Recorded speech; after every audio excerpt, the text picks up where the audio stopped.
For the last month, I've been getting into music production, and I think I'm finally ready to start my first album. I wanted to document my journey. I wanted to show you guys exactly how I'm producing that first album and learning stuff along with me. So in a couple months' time, my first EP should be complete.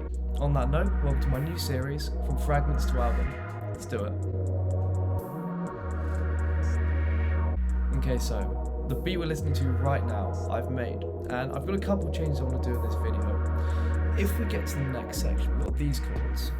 I'll give it a little listen through. I don't like them. I like I like 4 of them. I don't like one. So we got this one here. Good. Fine. That one I really don't like. It's gonna repeat. This one's good. Good again. That one I really don't like.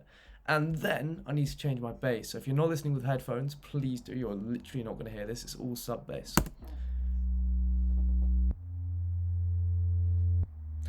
I like how the bass goes. I like how it sounds. It's really cool. But right there and here, again, there's a little pop. So between each of these notes, there's a little tiny little pop. And I think it's where 2 waveforms from 2 different noises are basically crashing into each other and making like an extra harmonic pop sound, which is music talk for there's a noise that shouldn't be there. I want to get rid of that pop in this video, so I'm going to make an entire bass, an entire brand new bass using my software's massive synth called Alchemy. I'm going to learn exactly how to do that, take you guys through how I'm doing that. So by the end of this video, we're going to have new chords, new bass line, and maybe even add some drums, maybe some more melodies to the next section. Synth open, we're going to go into the voices section. So all the sign stuff is fine. We can add some other noises, some other waves later if we want harmonics, which we probably will do. Gives the bass a bit more body, we can actually hear it. Got legato mode on.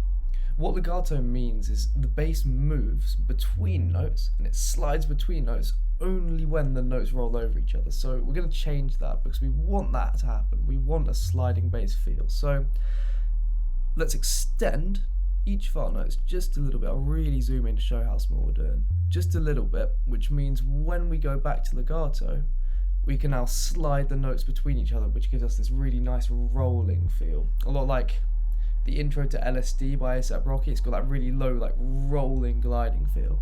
If I increase the glide, there you go. You guys can probably hear the difference. If I make it really long, it'll be significant.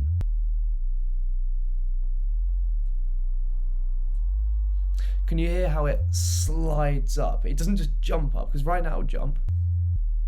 Now it's going to glide, which we like. I really like that rolling, gliding feel.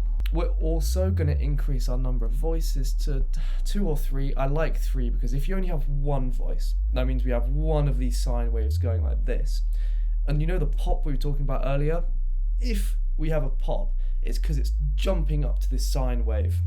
What we want to do is have a few of these sine waves all going at the same time, so they kind of cancel each other out, so you don't get such a harsh like sound right at the start of the track. So you might be wondering, why don't I use something like re-trigger rather than legato? I've set a nice legato, I've got a nice glide here, literally 100 milliseconds. Really quickly kind of like snaps up, snaps down, I like it. What happens if we hit re-trigger? The pop comes back. Basically, if we use re-trigger, we're hitting the note every single time rather than letting the note slide from one sine wave into another sine wave. So I'm going to stick with legato, sounds so much better. Priority is newest. What the priority means is if 2 notes are fighting each other, which note do we prioritize? Which one do we actually play? And you obviously want newest. You don't want a note from 3 notes ago to still play. You want the brand new one because that's what we want to hear. That's why it's there. That's obviously really important, not just to hear the bass on its own, because I was listening to the bass on its own and I thought, oh, you know, it'd be really cool if I set the glide something really, really high, like 300 milliseconds. And I listened to it in the mix, it sounded stupid.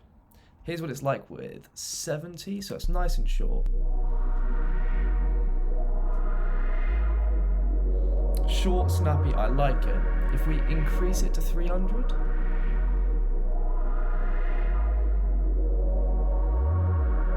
it's not bad, but it's just kind of sloppy. The first one doesn't come in fast enough. The first bass doesn't sound thick enough. Stick with 70, it's nice and snappy. It adds the groove, which the track kind of doesn't have here because it's not that many drums. Already, the pop is gone, except there. There's a little bit of pop just at the start. So how am I going to get rid of that pop right on the first hit? Because with a sine wave, it's curved like this. All along this sine wave is really, really smooth. The problem with synths on like digital technology, on software, that kind of thing, is they don't start the sine wave all the way from the bottom of the rainbow. They start somewhere up here. So when we start up here and the sine wave goes like that, and we go all the way across, there's a little jump here before it hits this big curve, and that's the pop you're hearing. Well, if we cut out the first noise that's made, we can basically get rid of that. If we increase our attack, that increases the amount of time it takes for the note to actually hit. So by increasing the attack, we basically cut out that first sound. So if we look at the graph, here's where the first noise is made, and it keeps making that noise after that. We don't need to keep increasing the attack for all of the notes because it's only one sine wave and it follows this shape. But if we go over here, we can see, there we go, the note moves through that graph. It doesn't hit instantly. If it hits instantly, it sounds like this. Pop, because it literally hits right there. If we increase the attack, let's say to 0.03, no pop. It's perfect. There's a little bit of a punch there, that's natural with a bass, but there's none of this harsh popping noise because there's no attack. The noise is in this first section. It's literally from that first jump up the sine wave. We cut it out completely by making that attack just slightly longer. Okay, so far we've got the bass gliding nicely. It's not popping. We've increased the attack. It doesn't hit as hard, but we'd like that. We want it to roll. The next step is making it a little bit audible because right now you probably can't hear it at all. And that makes sense. If we look again in our EQ, we've got frequencies all the way down here. Humans literally can't hear below 20 Hertz. Around here it's a bit audible, but we want to make it louder. And also, certain sound systems just won't make these kind of noises. So listening with AirPods, yeah, if you're listening through like an old car speaker, it probably won't. So we're going to fix that. We're going to add some higher frequencies called harmonics, which make the same kind of noise, which your brain then assumes other noises are coming from. We're going to activate our triangles. So we discussed earlier the different kinds of waves you can get in a synthesizer. Sine is this really smooth rolling wave. Triangle's really similar, but it adds odd harmonics, which is music talk for it adds higher frequencies so your brain can then hear the lower ones. I'll show you how it works. So this is what it sounds like if we add a couple triangles. It sounds like shit right now. I'm going to turn them off. What we want is we want the main bass to roll and be nice and loud, and we want a little bit of triangle on top. So I'm going to reactivate those triangles.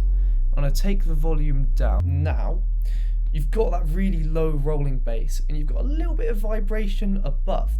And what have I done? I've got the volume a little bit lower. We want it to be like 20-30% of the main bass sound because you don't want it to overtake it or it ends up, interrupting all the other instruments. We want slight detune. We want a little bit of detune because what detune does is it shifts the pitch away from what it should be. So we have a really low rolling sine wave, which we already like.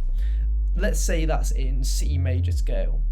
If we take another harmonic higher, so we take our triangle, it's not going to make the exact same sound if we detune it. It's going to be slightly lower or slightly higher. That's really, really helpful because it helps our brain distinguish the difference between them. It doesn't just say, oh, they're the exact same frequency multiplied. It's the exact same frequency with a little bit of movement on it. So we're going to detune just a tiny bit. I'll show you what it sounds like if we really detune. It sounds a bit off. It doesn't sound right. If we add a little bit, about 5%, it's just enough for our brain to hear a difference, but not go, whoa, that sounds terrible. What we are going to change though for each of these is the pan, because I really, really like it with a bass, where we have a bass in the center and we have harmonics on the side. So if you're listening with headphones right now, you can probably hear it. The main bass is right in the middle of your head, and then these higher frequencies are kind of buzzing around here in your ears. The reason we do this is it kind of separates where the bass is. It makes it sound like it's wider, so imagine a band's playing in front of you. You're not just going to have noise right in the middle, you're going to have loads of frequencies floating around the edges too, right? And that, we're going to select our pan. You slide it all the way right if you want a right hand noise, you slide it all the way left if you want a left hand noise. Simple as. So earlier we talked about attack. Attack is the amount of time it takes for the note to actually hit. Usually we cut the attack so it's a little bit longer so we don't get that shit poppy noise which we got loads at the start. What we do want with these little vibrational ones is we want all the noises. We want all those weird harmonic sounds. So rather than having the attack all the way over here, like that, I'm going to bring it all the way down to the bottom. So when that first note hits, like that, you do get that little pop. Just a little one to be like, guys, the harmonic is here. You can hear it and it makes your brain go, oh, the harmonic is there. Let's listen out for that. Now that we've sorted it out, we can actually hear it. I'm going to bring their volume down to about -17 each. That sounds reasonable. We've got a nice roll. We've got some vibrations in the middle so we can actually hear it. So even on your small speakers, you're still going to hear that bass. So let's see exactly how that hears in the mix.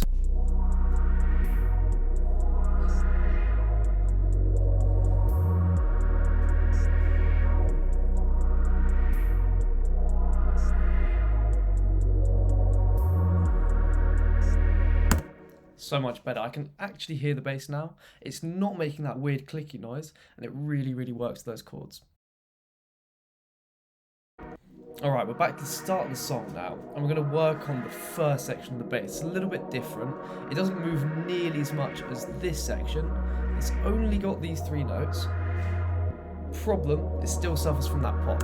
So I'm going to go through a couple ways to try and fix that and see if it ends up working. So the first thing I'm going to do is I'm going to duplicate the tracks. CMD-D. Okay, now we have 3 tracks for our 3 notes. I want to have a really long attack, so the note really slowly builds up like this, so you can feel the bass move with the chords.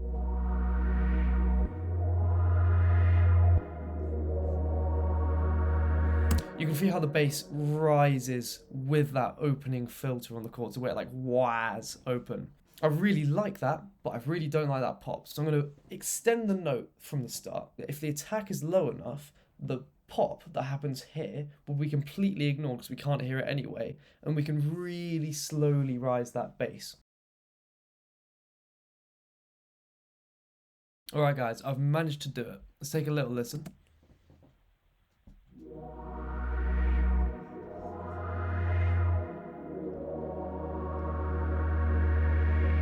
We've taken our amp envelope. Now, an amp envelope is essentially the graph your volume follows.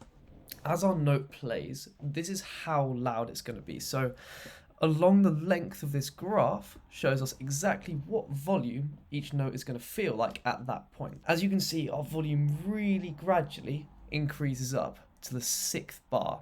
Now what that sounds like is this.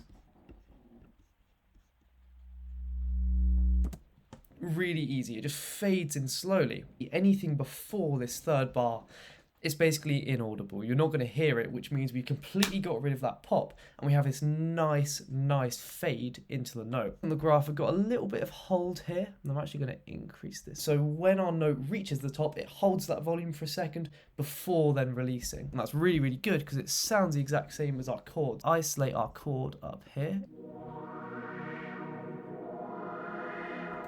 Can you hear how the chord opens and then closes again? It really slowly opens and closes. What I want is for our bass to do the exact same thing, just rather than opening, it just increases in volume. Thankfully, it sounds exactly the same. It goes. So, let's hear it all together. It sounds like this.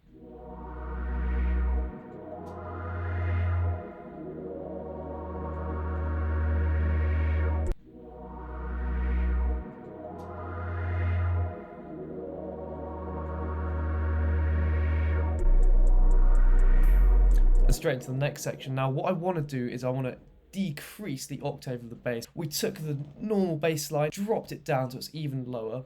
I like how this first bass is a little bit higher, means your ears can hear it better. All I'm going to do is I'm going to duplicate the tracks again. I have one note player at this level, another note player at this level, so you get both of them rising at the same time, so you get an even deeper bass.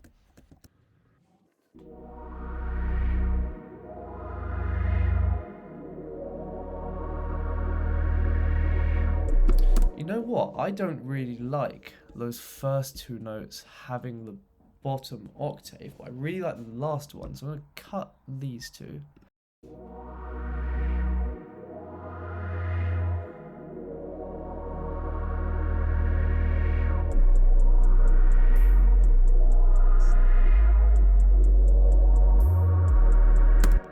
like it a lot. Okay, I've decided what I'll do is I'll keep them in, but I'm going to slowly increase their volume into the track, into velocity. Velocity is how hard that note hits. If it's at 120, that's pretty standard. If we drop it down to 30, it's still there. You still have that push, but it's a lot less grindy. I don't really like that grindiness. So I'm going to do the exact same one here. I'm going to slowly increase it. So 30 to 70. And then the last one, we'll keep at 120 because it's going to jump into that next section. Let's see how that sounds.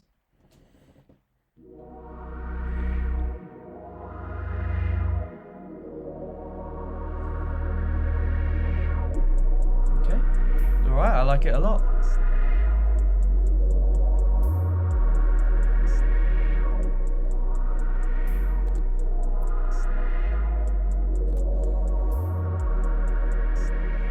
Okay, and the next section has a really similar bass line. I'm literally just going to copy it over, move what we've already done to the next section so it sounds good.